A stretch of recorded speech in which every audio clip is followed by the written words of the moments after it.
Hi, my name is Asatsu5. This is an account update video, and I'll try to make it quick. Well, anyways, some of you may or may not have known that I just recently got certified in scuba. I'm now a certified scuba diver, and that's going to allow me to test out a lot of different things. And at the end of this update video, I'm going to have some pictures of the dive site. I don't have a waterproof camera, so I can't really take you on the dive with me. I'm hoping to change that in the future, but I can show you the scenery and some other things. Let's see. And since I was diving, I obviously had my Pacific Salt. I even made a video on how to close it with one hand. It's a lockback knife to close it one-handed. And anyways, I had a viewer ask me on that video, how well did this knife work in conjunction with the BCD? Now, the BCD is a buoyancy control device, and it pretty much, divers will put weights on so they'll sink, but you don't want to sink all the way to the bottom. So what they do is they put a bunch of weights on, they sink, and then they'll fill the BCD up with air, and it counteracts those weights until you're neutrally buoyant, where you neither float up or sink to the bottom. So you're just kind of hovering in water, and you can either swim up or swim down and stay at that position. Well, anyways, when I was first diving in the swimming pool, I put this in the cummerbund of the BCD, and it worked out pretty well. I also put it on the nylon strap that goes across the waist, and I think it only came off once, and that was when I was taking my BCD off and on in the water to practice that Pacific skill, and it only happened once, and luckily it was in a swimming pool where you could see, and I retrieved it. Now, when I was diving at the Blue Lagoon, which the water was fairly clear, but I would not want to drop this knife there because I don't want to risk losing it. I actually put it, the BCD I was wearing was a weight integrated BCD. That's when you have kind of these weights at the on your waist, and if you have to remove them, the weights are inside these pockets, and if you have to remove them, you pull these like, kind of like hand grippers. I guess the best way to describe it is it's just an emergency release pull. But the point is that they're inside a pocket in the BCD, and in that weight pocket, I clipped this on the weight pocket on the BCD, and it stayed there. It was solid. I had no doubt in my mind that it was going to stay there unless I had to rip those weights out in an emergency. And hopefully, I could have prevented such an emergency with my knife. Anyways, it worked very well, very comfortable. I knew it was there, but because it was yellow, but it wasn't in the way. So it was very good. I still would rather have a fixed blade dive knife. This is the only dive type knife that I have right now. But Spyderco doesn't necessarily have the dive knife that I'm looking for, which is sad because they have the H1 steel, which is really the steel that I want in my dive knife. But I'm going to have to compromise somewhere. I'm either going to have to settle with a Spyderco or get some other brand that doesn't have the H1 steel. Well, anyways, while we were diving, it was a 2-day kind of a test, certification thing, Saturday and Sunday. Some people chose to go back home and drive all the way up to Huntsville again. Some people chose to stay in a hotel. Some people chose to camp. Guess what I did? I decided to camp out, which gave me a perfect opportunity to test out my new Hennessy hammock, if you can see that. And what it is, it's a hammock and a tent. It's a tent hammock. And benefits from this is that you don't have to clear all the space on the ground. You don't have to dig up rocks and move branches and stuff. You just hang it up and you can lay there, and it's supposed to be real comfortable. And it's extremely lightweight. I forgot the it weighs 2 pounds. 12 ounces. You know, well, it weighs 2 pounds, and you know, as far as the tent itself, and it holds up to 250 pounds. And if you know what you're doing, it can set up within 3 minutes. That camping trip was my first time setting it up, so obviously I didn't get it done in 3 minutes.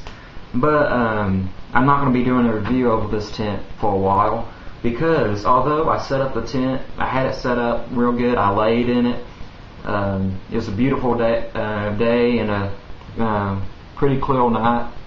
I've got one major piece of equipment for camping, and that was the sleeping bag. I don't know about you, if you've ever forgot a sleeping bag on a camping trip, and all you have is the tent itself, it gets pretty cold.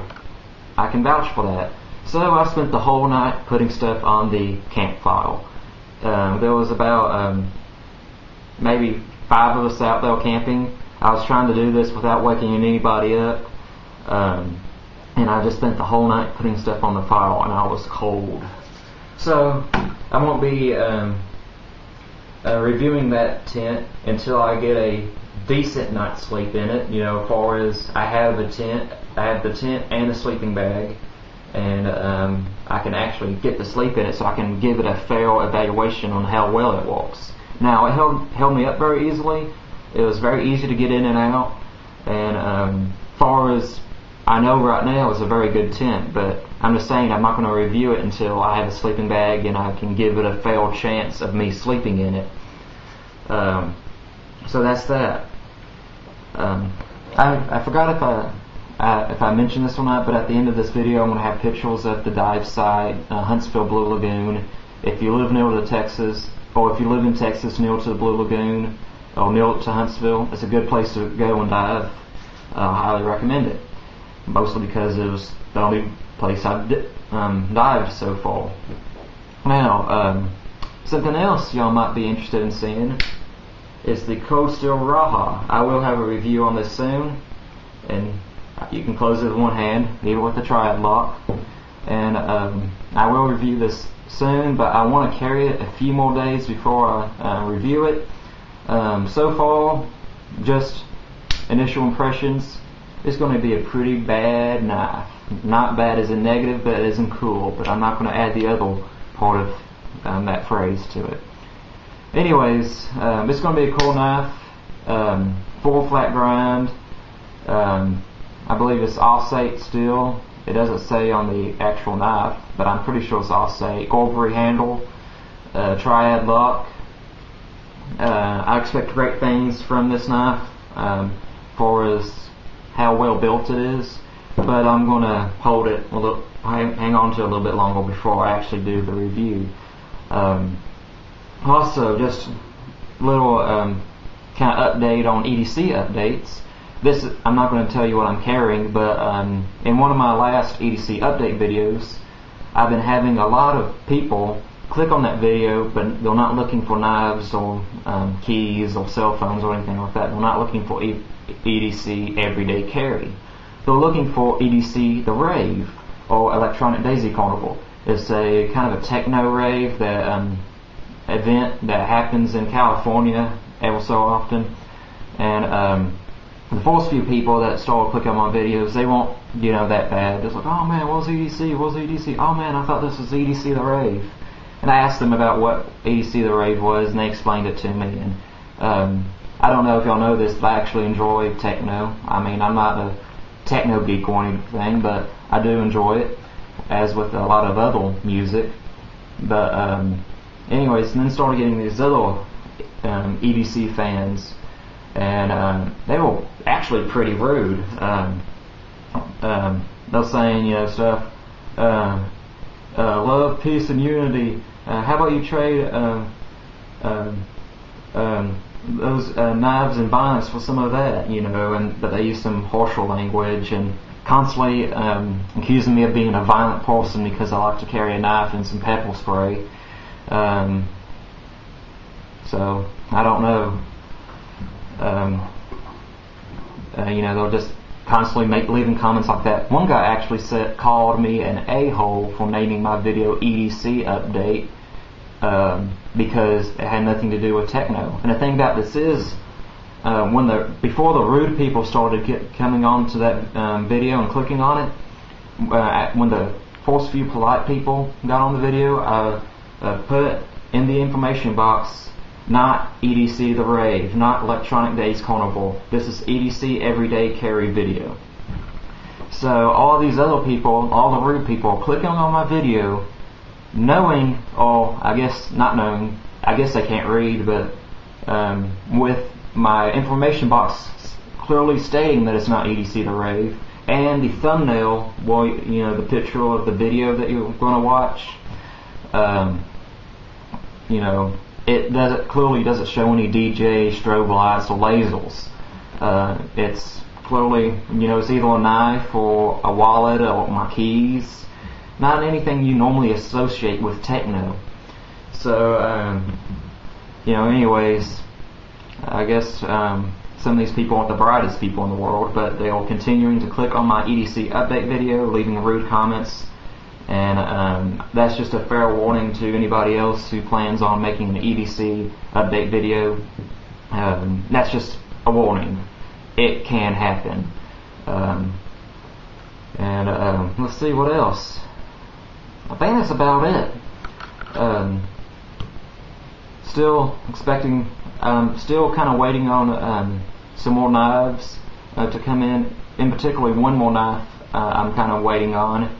And another one I'm still waiting for it to be for it to come out. It's not even out for sale yet.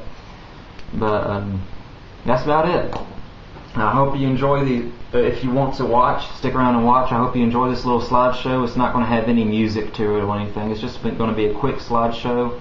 And that's it. I'm Satsu5, and I'm out.